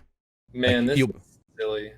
I'm watching. Oh, it. that's kind of cool. So, like, does your perspective change as you obviously get bigger and bigger? Basically, No, your character's really tiny, still pushing the giant Yes, ball. yes, your perspective will change. Yes. Oh yeah, I see the little guy down there. But yeah, So your you- guy just keeps Put your- pushing. So your perspective, like the camera, and everything like that, changes. Yes. Zaydeen? Yes. So when you're really big, like rolling up houses and stuff, it's really zoomed back. When you're like on the last level, like you're like seeing the curvature of the world as you're rolling. Oh, okay. It's very silly. It is. It sounds silly. I don't know. I'm watching the end of it. And there's just whole islands. See? He just picked up a like air carrier. What's the airship carrier? Is that it? Yeah, aircraft carrier, same thing, whatever. There it is. Okay, yeah. It's silly. And, Okay. and it deserves to be on my list. Oh, I love he's in the water, so the little dude in the bottom right has a scuba tube and goggles. He's got his little kit going on. So that's enough games for me because I could honestly talk for Well, about I 7 feel like- hours. I feel like I'm gonna say a few, and it's gonna trigger something you're gonna have to talk about. Okay. Do it. So I don't remember if this one was really good, but this one sticks out in the memory of mine. Was like one of the SOCOM games, Ooh. and when you bought it, it came with like a USB plug into the front of your PlayStation 2. Yeah, and you had a headset on, so you could just like talk into the thing, and basically you would say like, I think you said SOCOM to start it, and then like it would give you like a list of words you could say, and it was just like a tree, so you could like say soldiers attack this or like call in, and like you would just keep going down the tree until it finished, and you'd get what you spoke. But it was just me being like a little kid, and just obviously it's not going to pick up my voice well because it probably didn't pick up very many people's voice well anyway. But especially a little kid, and it's just me and my friends like yelling at this thing like in the dumbest voices to try to get it to do shit.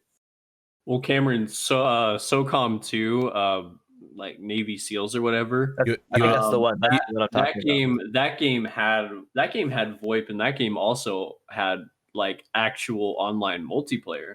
I mean, people sure like did. that game actually is like, on the forefront of like online multiplayer games. That's why people thought so highly of it. I never played the multiplayer in it. I just played the single player. But yeah.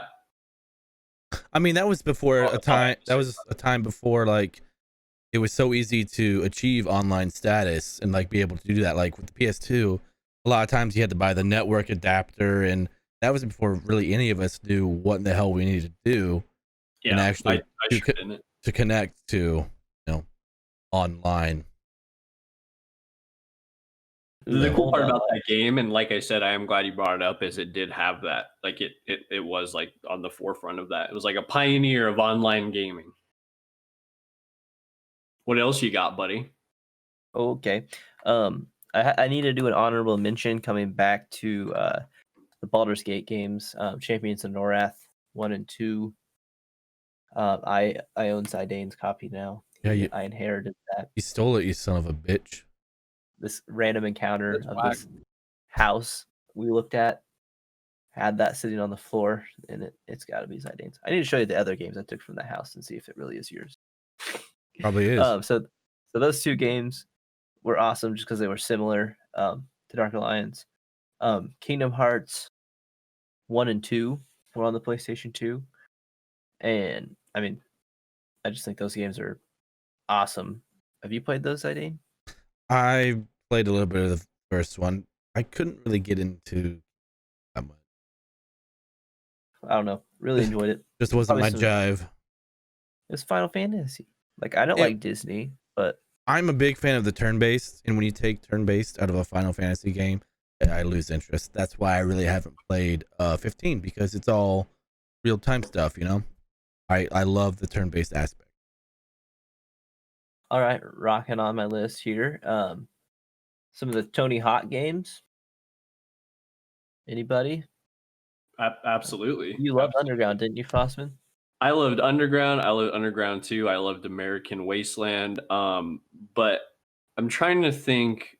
Was it just the Pro Skater series of Tony Hawk? So like, because there's like Pro Skater 1, 2 through 5 now, I believe. I think number 2 had like. Is that the one you were going to talk about? I mean, just in general, they all kind of blend together in my mind. It's been so long. Well, I was trying to think of the one on the PlayStation 2, like the main one. I think it was Underground. It was definitely on that one. Because I played Ben Franklin in Underground. Yeah. So you might be right. However, I played that game. That's what I played the most of. Right. So, but I played that one on the GameCube instead of the PlayStation. The superior system. So I feel like I definitely played the first Tony Hawk on the N64. It had a blue cartridge. I never played that one. I didn't play that one. I love that first map, and you had to collect videotapes. VHS is the whole thing. Yeah, I don't know why, but no, Tony Hawk games that were on there just because that's really the era I really remember playing Tony Hawk on was the PlayStation 2. This is just I keep furthering my point that shooters were not so popular back then, and that's so cool. Yeah, because there weren't really mainstream games. There were just like it was just games. Like people just got creative and made popular games. I need this again in my life. Matt Hoffman's BMX, whatever. Like there was a BMX. Yeah, I played BMX games. Like the front cover is there's just like a picture of him like grinding something, and there was a really blue sky. Yep, I remember it. I think it had a red shirt on, right? Yeah. Yeah. So, it's weird that we remember the cover so well as well on all these games. That was just another thing of physical media was so cool. Bring So it I think back. as a younger person, you just kind of draw off that because it's just the best way to describe it. It's like the first thing that comes to mind almost, which is why I'm sad that like it's kind of decreasing.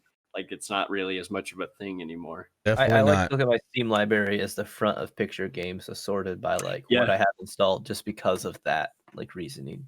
Like the only cool thing they're really doing nowadays with cases is that the cover on some games is reversible, and when you flip it The over, full image. you'll get like a complete like scene of something, and it'll still have like the title down the spine. It'll look really cool, and it's just like an alternative cover versus whatever trash they gave you in the first place. I love that.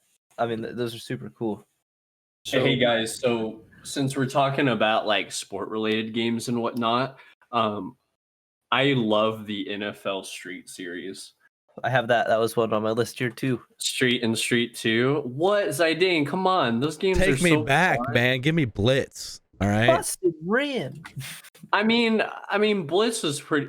Like, I actually played. Oh man, yeah, Blitz is really good too. Blitz is so much better, man. Wow, do you remember the campaign mode in Blitz, Zidane? It was tough, dude. Man, that was so good.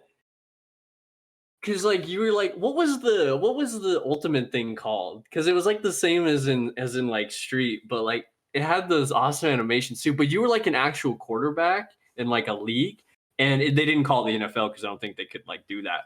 But you could do like, do you remember like the stories I named? There were like the other coaches and like the agents and shit. Like it actually had like. It was such a stupid game, right? The premise and everything and how it played, but it had like such a cool storyline. It really did. You're talking about the one for the PlayStation 3, aren't you? Oh shit! How many are there? So because I thought if anything I would be talking about the one before the PlayStation 2 because there is one before that. I was referring to when I said it, which was I've never played that game, so I can't comment on that.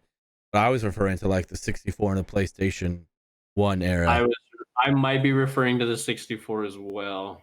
I don't know. I don't think it was more like an arcade game. Okay. I might be making a mistake then. I broke the rules. How dare you? Anyways, let me bring it back to NFL Street 2 because I like that one as well. I like the Ultimates. I like that you could play as like all the favorite NFL players at that time. Obviously, it's a dated game now because all those players are old men. But you'd be like Dante Culpepper and just ultimate somebody. Dante Culpepper.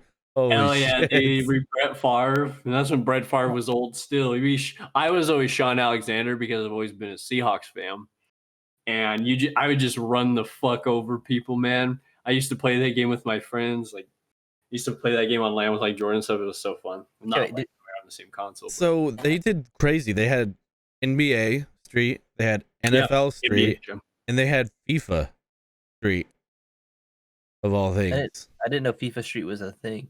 But did you say NFL Street when you first started that? Because I didn't play that at all. I played NBA Street, and that shit was awesome. Serving it up. That's what. Yeah.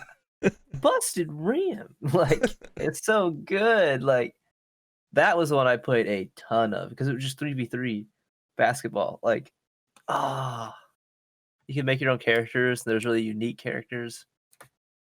I need to bust out the reason my favorite one was Street was because it felt like really, really hardcore backyard football. And it for sure was. The other reason is it had a game mode. When we were younger, we called it something different, but it was it's where someone has the ball, you would tackle them and then they would drop it and then it just goes around and around. And it was a really, I'm trying to think of the other term. I just got the joke. I did. I was like, what the fuck is he talking about? We're PC here. There was another term for it. I just can't think of it right now. Smear the odd person out. Right. Anyways, that was a fun game mode as well. On the Did the NBA Jam Street one have like other game modes other than 3v3 and the FIFA? I'm just You guys thinking like the campaign thing, and Yeah, it had a pretty- campaign create your own character was cool. where you'd play through and you get to the end and there like to be this really hard team that you'd have to play. Other than that, I don't remember. Yeah, I don't remember that much either. It was just super fun. Serving it up. Another one on the sports-esque, Downhill Domination was super fun. 'Cause my dad- Underrated game. My dad would he does downhill mountain biking like almost as a living. He does the trails, he makes them. So like he just found that game and we played it as kids, and he just loved to race like in that game, and it was the only game he would play. So but it was just super fun. And then like as long as if we beat the game, we played the fuck out of the game. So we unlocked like everything. So we had like the special instead of bikes, we had like a deer you could ride. Just really silly stuff. But downhill mountain bike racing game, like that's crazy. There's only like one I can think of that's new in the last 10 years. And it was like a little indie game, like can't even think of the name right now. Like that's just not something that gets made, and I love that. Like Foz said, people are just making games, not mainstream. And you know what's cool about that, Cameron? So like your father, not a gamer at all, not even close. But like he found, because of gaming and like how creative they were back then, even he found a game that like interests him. You know what I mean? Right. My father's a little bit of a gamer. He'll play some Smash, Mario Kart, Mario Party. But I know. He's But not. That's like a social gamer. Right. Yeah, my he's point a dad is that, gamer. like, He's there's entertaining young people- kids. Right. There's people who, like back then when they made a bunch of different games, like it would appeal even non-gamers, and now it's like it's so homogenized, I guess you could say. If you're not a gamer, we don't want you. Yeah, basically my grandpa, he bought all the Call of Duties that came out on the Xbox 360, and that's the only games that he had on the Xbox 360 because he just loved the campaigns. Like I thought that is the coolest thing. Did you say your grandfather? Yeah, isn't that cool? That is badass, dude. I know. He has this room. He's like a big outdoor huntsman guy. So like the spare bedroom now, you walk into it and one wall just has like the nicest felt back shadow boxes full of arrowheads and Indian found objects. He goes rock hunting, and then like deer heads and all of his guns and ammo. But then there's like a really nice recliner and like a little 42-inch flat screen with an Xbox 360 plugged into it, and then a stack of Call of Duty games. It's so funny. It's just so out of the place in that like very country old people home. Indian, huh, Cameron? Yeah, man, he loves the Indian history. Shots fired. So does he? You should show him Cabela's. I should. That's what I like this, man. Oh my goodness, I'm buying him a Christmas gift. I'm buying him that. That would be so cool, man. You should do that, please. Yeah, I'm doing it. Let me know what happens. Remind me after the podcast to place the Amazon order. For the Xbox 360, you buy him is that the console you're buying it for? No, I'm gonna buy Cabela's. That's what he has? Okay. Yeah. There's some good ones in that, actually. I've never been a big hunter, but I had a friend who was, again, this goes back to what I was just saying. So like I had a friend who was not that big into like games. He played like the bro games, right? But he was also a big hunter. A lot of people hunt here, I know. I really don't, not my thing. But he loved the Cabela games. So that was his way of enjoying gaming, right? So like that goes back to what I said. Awesome. I forgot those existed. That type of game existed. Do they still exist to this day? I know there's like the game on Steam, but like do Cabela still make games? I know they made one for the last generation. But yeah, sorry. I mean, I know they made one for the last generation, but I don't have a lot of other information. There's no PS5 release title of Cabela's. Yeah, what the hell, man? Cabela's Dangerous Hunts. Doesn't Xbox Series X know that if they had a new Cabela's on that would have just flown off the shelves even more so? You get Call of the Wild now. That's all you get. That's the game I was thinking of. Steam. Stan, do you have any other games that you maybe wanted to go over right now? No, I think I'm fresh out of PS2 games. I got you, pal. Well, I'm then at good. that point, yeah, we're Can I good. say one more that wasn't mentioned? Sure. I feel like at least one of you guys have played this. I'll probably help you talk about it. The Ratchet and Clank games. Nope. Just kidding. Nope. Nobody?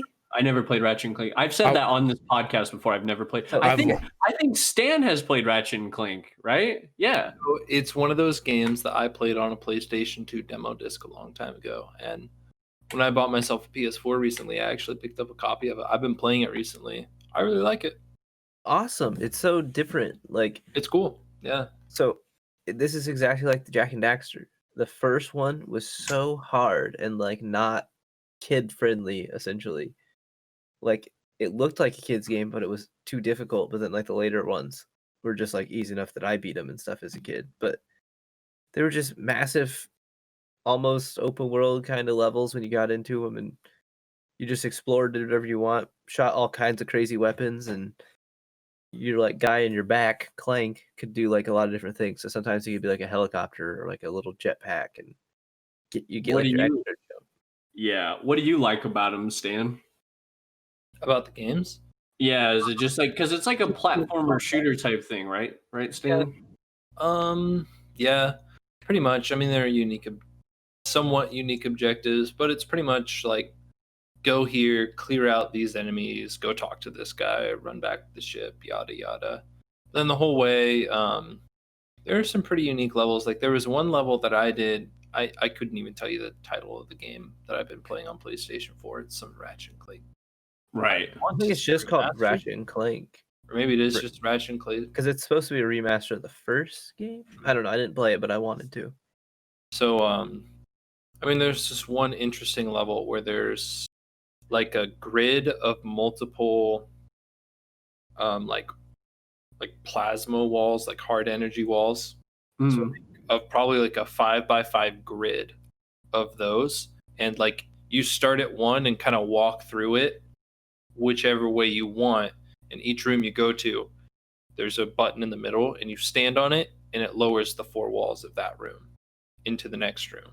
So like as you go, you can strategically unlock a path to, like there are two tanks waiting for you at the other end of this, so you can go straight to them, or there are like ads that you can fight along the way there, and then a couple of those cells have like ammo and stuff in them. So there's some unique puzzle elements to it there. Yeah, I feel like, Stan, that's one of the things that the game was always like pretty popular for, is it did that aspect really well. And so the one I'm playing right now, it has a pretty good weapon system. So there's a That pretty too. good like weapon upgrades over time, and then like there's some pretty unique weapons. So right now I have grenades, a plasma rifle type thing, flamethrower, and a gun that shoots like a big ball that does AoE damage on a tick like every few seconds. Like a And I plasma ball feel that like moves those slow. games always had really good progression with the weapons as well. Yeah, I've had fun playing through it. Hey, was God of War on PlayStation 2? Yeah. Mhm. God of War 2 was on the PlayStation 2, and until the recent God of War, I would have said that that's the best, but the one for the PlayStation 4 took that spot. Yeah. That's my opinion. So that's another game I played on it as a demo on the PlayStation 2. Been playing God of War on the PlayStation 4 recently. Talk about a game that pushed the PS2 to its limits. It was God of War. It looked Huge old bosses. and it looked amazing. That's what I was gonna say, Cameron. It's like some of the bosses are just like massive. It looked Shadow of the Like, I Colossus. remember thinking, I was like, how the fuck did like? Well, I wasn't smart enough to think like how the fuck did they do, but I was just like, I guess more so in awe, just like, wow, like look at that, dude. Shadow of the Colossus is on PS2. I don't think many of us played that, but deserves a None shout of out. us. I bet anyone watching is yelling at their screen, because like that's like probably one of the most iconic PlayStation 2 games, you know? Right. and I can't talk about it. Hey, I said best games, my opinion. Right. Yeah. Yeah, but, that's true. but Zidane, you know the internet. They all Yeah. have their favorite, and this you didn't. Yeah. Well, I got it. I'll try to lightning round these last ones really quick because I had so much on this. I love. I want a lightning round one. Max Payne. Oh yeah, great! That white and black and white cover. That's so Max cool. Payne 2, my friend. Oh, sorry, Zidane. No, they both are exciting. They're both like black and white. All right. Yeah, Max Payne is awesome. You guys ever heard? I think I've talked about this before. Maximo. Army of Zen. Like, yes. Yeah, I'm pretty sure. Like I remember the first level is like a graveyard, and you just if you got hit, you lose your armor. It was very like Castlevania-esque, but in 3D and cartoony, simple. Like that got game hit was once, you lose your armor. That game was on the GameCube as well, right? Maybe. I don't know. I cannot answer that one. The girl in that game was named Sophia, like your the person you're trying to save, the princess in the castle. So we named our cat Sophie. That's the cat I got the tattoo pile on me of. That was really good. And then something I can't believe no one brought these up. The gun games, cowboy game, gun. I played Pretty sure there was a gun too. Nope, not 100%. Really? just gun. All right. Well, gun was that was pre Red Dead Revolver, and Red Dead. That was the next thing I was gonna say. Red Dead Revolver. I meant Red Dead Redemption. Excuse me. Okay, well, Red Dead Revolver was another one I wanted to say. I remember the intro. That was so fun. Like, I don't know why they're shooting the bottles in the early level, and then like, yeah, spoiler alert. Like, then they come and attack. Aren't and you also on the boat? No, that's on Gun. Gun was a good game. I don't know if I like Gun or Red Dead Revolver better. Gun. Red Dead Revolver's cover was cool because it looks like he's just like an old cowboy and he's like yelling. It looks like his mouth's open and he's got like his hand on like trying to do the McCree hammer. like rapid fire. Yeah. He looks like in the hammer, dude. He looks like a Clint Eastwood character. 100% exactly. That would describe it perfectly. And again, it's like a blue sky behind him as he's like yelling, like wide mouth, teeth grin, and it's just a badass, like intense cover of a video game. I don't want to go get that one. It's cool as heck though. I kind of want you to go get it. God damn it. It's so cool. Get it. Keep talking. So those were shooters. Those are third-person shooters, story shooters. That's really what the issue, not issue, but why we don't have all these extra games is because somebody wants like an online feature and everything. Dude, preach. No. Preach. I'm 100% with you, man. As somebody who loves like story-based games, it's kind of annoying how like there are literally games that don't have stories in them, dude. Like imagine a story. Stan, I'm gonna get a little off topic here, but Stan, imagine a story with the characters and like Overwatch and everything, like a legitimate campaign and everything. Would that not be just amazing? I thought the dungeons were fun. Yeah, I've talked about that because they do little character missions anyways. Like you can do it. Let's do it. It's such wasted potential, man, and it pisses me off. That's such a badass cover. That's awesome, man. It looks like McCree. Look at that jaw, man. Clint Eastwood jaw, dude. What a stud. That's me when I'm an adult. I'm gonna run a fucking ranch, boy. Yeah, you better work on that jaw, pal. I'm gonna start stretching it. Or do jaw pull-ups or whatever you do. I'm gonna just anchor a strap of 10 pounds around my teeth and just start biting up. I think that's just a good way to ruin your mouth. I mean, he's not wrong. He's just trying to think. Since we're doing, I am gamed out. I just love the PlayStation 2. I'm sure there's more that I'm missing that I want to talk about, but Final Fantasy X was cool. Play that on the PlayStation 2. It's one of the first. It's one of the first games with voiceover. Voiceover? Like dialogue, like people talking. Really? It's very early on in that era of games. I never thought about that. Because PlayStation 2 was the first system that generation was the first system to have that. That was an early release on the PlayStation. So. It was extremely early. It looked the cutscenes were so beautiful in that game. Except the dialogue was horrible. Like, go back. He just laughs. Yeah, like YouTube Titus laugh, and you'll get it. And you'll be like, "What so the fuck is he just, this?" Like, his hands are on his hips too. I'm pretty sure he's just yes. Like, this is just the most cartoonish thing ever. Basically, you gotta look. We're looking it up after this. What was the other thing we have to look up after this? Oh, the merchant. And the first. Well, and you're looking up a Cabela's game for your grandfather. Hell yeah. Okay. Oh, hell yeah. So another game I thought of was the original Guitar Hero, so like rhythm games were on the PlayStation 2 as well. Oh yeah. How did we forget about that? There is that. Let's talk about that a little bit then, because I can see I've sparked. So go ahead. I love the music. I love the music, and I love that kind of music. So that's part of the reason I liked it the most. I know that's a reason most people like that one. In my opinion, I think the first Guitar Hero had the best music, but the worst gameplay because they hadn't at that time they hadn't perfected the hammer-ons and pull-offs. I didn't think they had hammer-ons at all.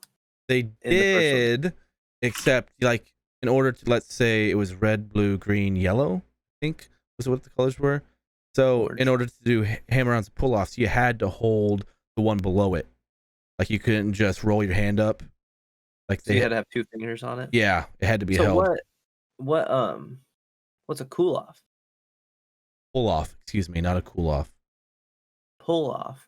So hammer on, pull off, pull off. I guess I don't understand. I remember the hammer-ons. That just means that you could play the whole thing without strumming again. Yeah. So hammer on is when you're going up. When you're going up the neck. Pull off is when you're coming back down the neck. Oh, so I just called them all hammer-ons. Nope. Or whatever. So I was never. I mean, I was good at it. I think I played on hard. I could play some songs as an expert, but again, I was like a kid. But I remember my brother played the shit out of it, and there was this like job for a cowboy song or something. I don't know.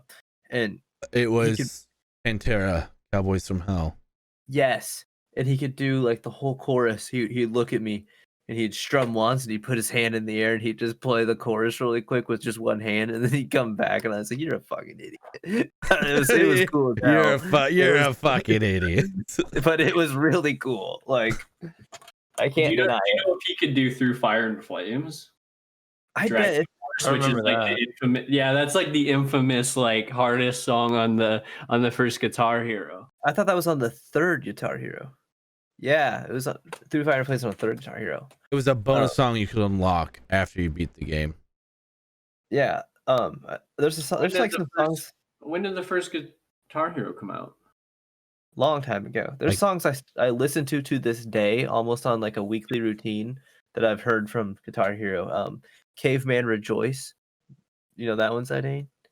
Mm-hmm. That was on one. And then The New Black, Every Time I Die. That was another one. It's on Guitar Hero. Those were bonus songs. Don't Hold Back by The Sleeping.